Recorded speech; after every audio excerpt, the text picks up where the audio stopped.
Hello and welcome back to my channel. I'm Christy Vann with VANNtastic Finances, and today we are going to be working again with the lady that has the income of $24,749. In video 1, we talked about how she would take all of her expenses and put them on 2 of her credit cards. She had 16 credit cards, if you remember.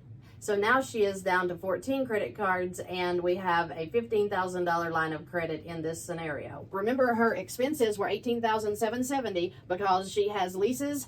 She runs 2 Airbnbs. She has car rental stores, and then she also works on a W-2.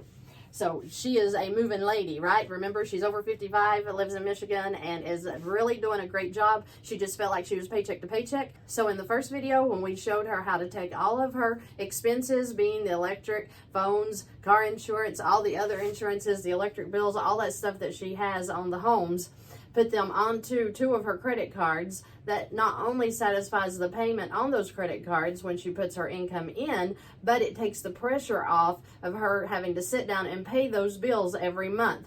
Now they can be set up on automatic payments and come out of those cards, and all she has to worry about is putting her income in. So that took off like 15 different payments that she would make a month. So she's already feeling the relief.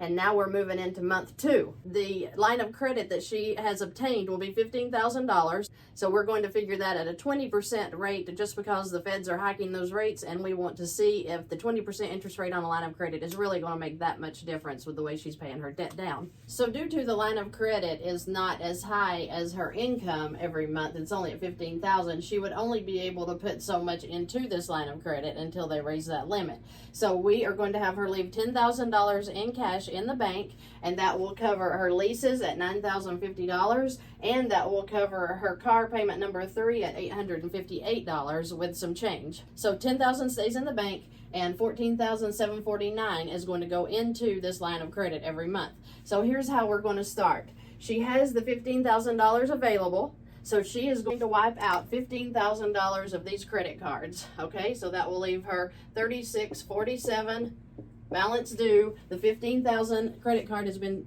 transferred over to the line of credit, and then this will knock her payment that was currently at $783, it'll knock it down to $157. I have not included deducting the payments out of what I'm getting ready to do. I am leaving room for error, okay? So don't write me underneath the video and say, hey, you paid this payment twice, or you didn't include the credit card payment. Let's do that in our next video. But this one, let's leave some room for error because, you know, she might have an emergency. She might decide to take a vacation. There's all kinds of things in life that can happen, and we always want to leave extra funds available for that. So due to that, I am going to leave these payments in and just figure like that we've already got our expenses figured here, and that we're not going to make any deductions in this video for expenses, okay? So with the $15,000 that we paid off 10 credit cards, so now that means 14 credit cards have been removed, because remember, we took care of the last 2 with all of our expenses going into credit card number 1